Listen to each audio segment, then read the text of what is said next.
Welcome back to TECHMargadarshi. In today's session, we're diving into part 3 series of most important basics of Java, like variables, data types, typecasting, and operators. These fundamentals are the building blocks of every Java program. So let's get started and understand them in the simplest way possible. Now let's talk about one of the most important fundamentals in Java, variables. A variable is simply a named memory location that stores a value while the program is running. Think of it like a small container where you can keep data such as numbers, text, or true false values. Every variable in Java has three parts: a name, a data type, and a value. When you declare a variable, Java automatically allocates memory for it. The best part is that the value stored inside a variable can change anytime during program execution. Variable names in Java are case sensitive. They must start with a letter or underscore, and you must always declare a variable before using it. Here are some simple examples of variables in Java. Int age equals 25. Stores an integer, string name equals John. Stores text double salary equals 50,000.75. Stores decimal values boolean is active equals true. Stores true, false. We use variables to store user inputs, settings, results, and any data our program needs. Understanding variables is the first step to writing meaningful Java programs. Now let's move on to a very important concept: types of variables in Java. In Java, variables are classified based on where they are declared and how long they exist in memory. We mainly have three types: local variables, instance variables, and static variables. Let's understand each one with simple examples. 1. Local variable. A local variable is a variable that is declared inside a method, constructor, or a block. It lives only as long as the method is running. It exists only inside the method where it is declared. It must be initialized before use. Memory is allocated when the method starts and removed when the method ends. It cannot be accessed outside that method. Example: void test. Int count equals 10. 2. Instance variable. An instance variable is declared inside a class but outside any method and without the static keyword. It is created when an object of the class is created. Each object gets its own copy of the variable. It stores data specific to each object. It can have default values. Example: class student, string name, int age. Every student object will have its own name and age. 3. Static variable, class variable. A static variable is declared using the static keyword and belongs to the class, not to objects. It is created only once, when the class loads. All objects share a single copy of the variable. It can be accessed using the class name, used to store common values for all objects. Java does not support true global variables, but static variables behave like global data within the class. Example: class employee, static string company, Google. Here, all employee objects share the same company value. So remember, local variables are temporary and belong to methods. Instance variables belong to objects, and every object gets its own copy. Static variables belong to the class and are shared by all objects.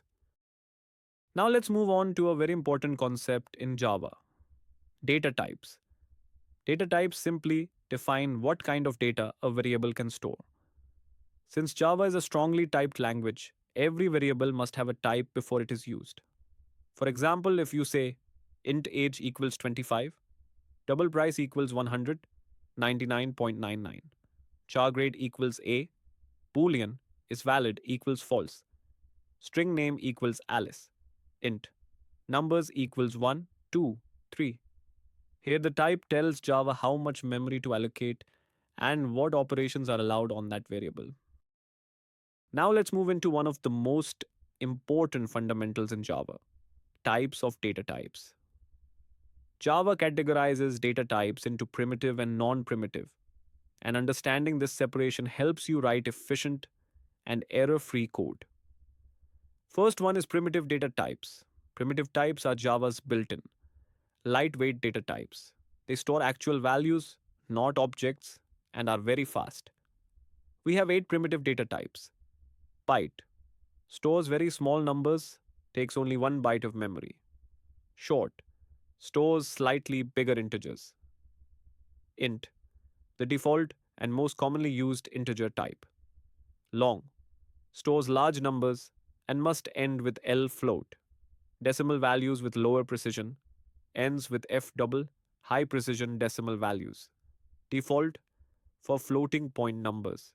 Char stores a single character like A, supports Unicode. Boolean stores only true or false, useful in conditions. These types are fast, memory efficient, and perfect for simple calculations. Second one is non primitive data types. Non primitive types are more complex and are created using classes. They store references, not the actual data. Examples include string, stores text, and is one of the most used data types in Java. Array stores multiple values of the same type. Class acts as a blueprint to create objects. Interface defines a contract that classes must follow.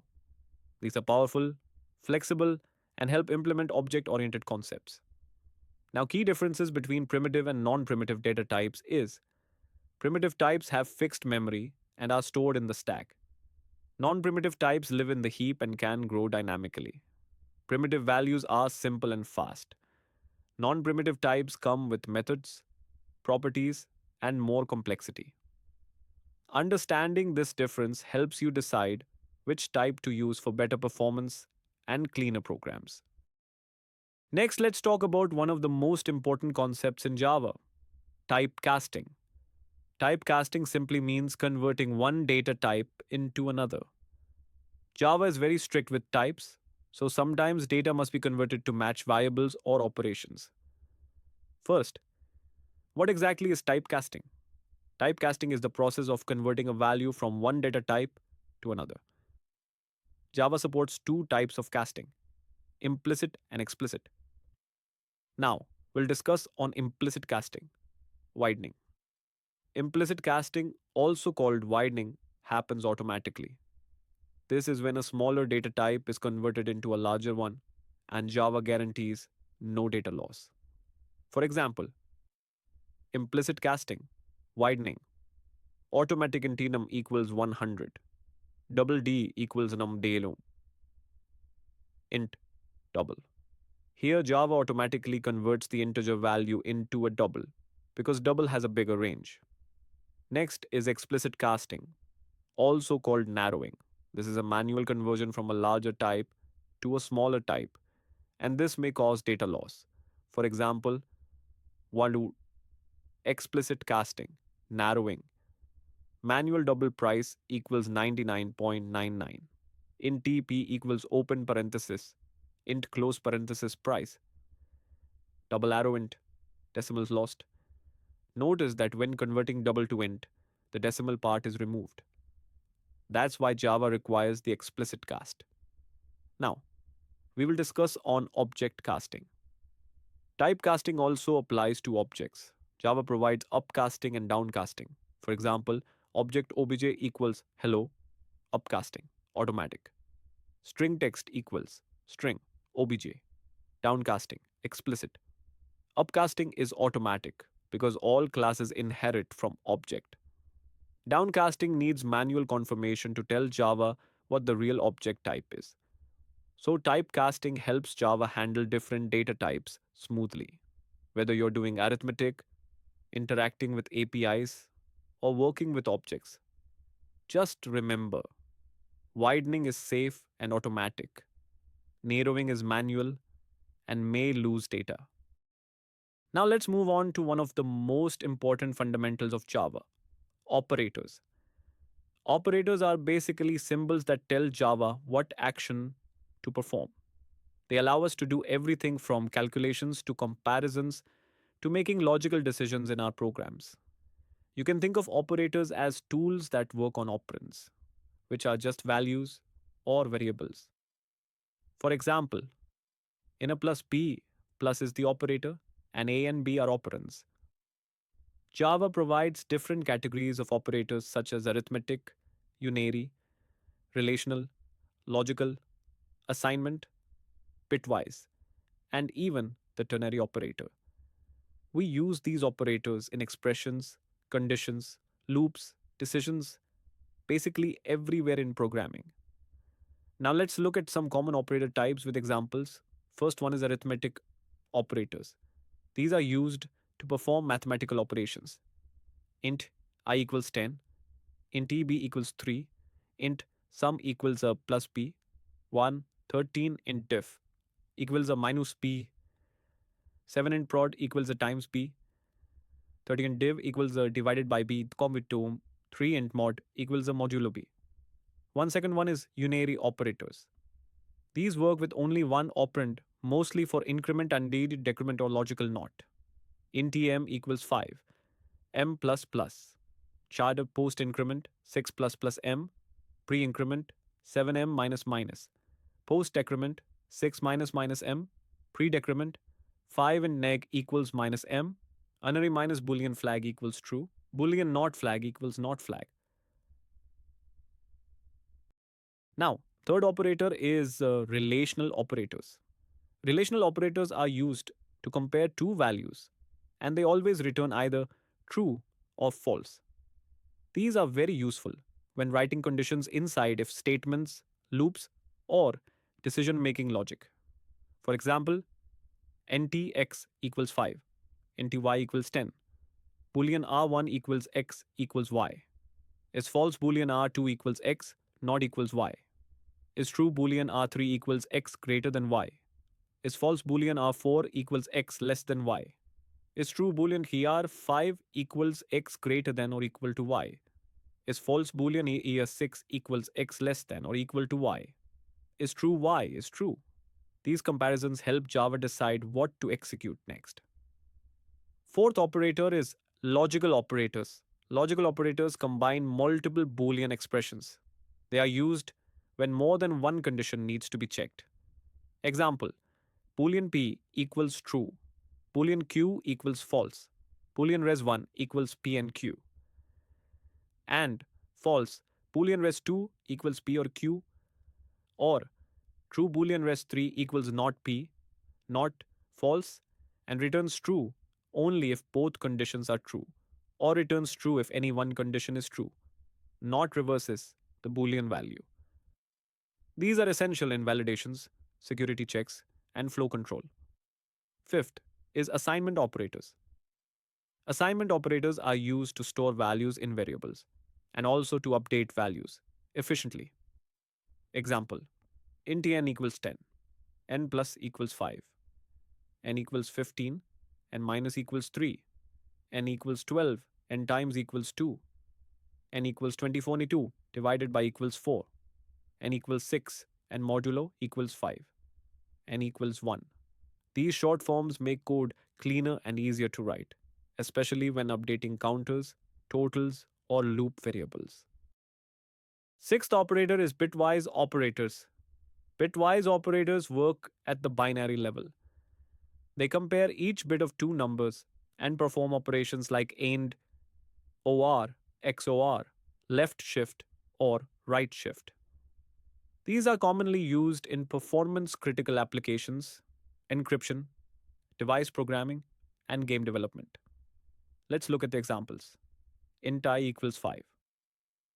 0101 int j equals 3. 0011 int b bw 1 equals I and j b n and 0001. 1 int bw 2 equals I or j. Or 0111. 7 int bw 3 equals I XOR j. XOR 0110. 6 int bw 4 equals I left shift 1. Left shift 10 int bw 5 equals I right shift 1. Right shift 2. Here Java converts the numbers into binary and applies the operation bit by bit. Seventh operator is ternary operator. The ternary operator is a short form of an if else condition. It checks a condition and returns a value based on whether it's true or false. Int age equals 20. String result equals open parenthesis age greater than or equal to 18. Close parenthesis, question mark, adult colon minor, output, adult. This operator is great for writing short, clean, and readable conditional statements. And that wraps up today's session on variables, data types, typecasting, and operators in Java. Remember, these concepts are the foundation of every Java program, and getting comfortable with them will make learning advanced topics much easier.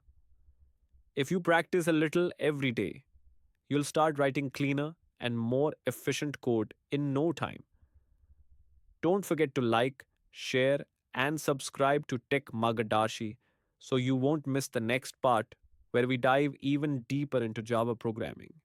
Keep coding, keep exploring, and I'll see you in the next session.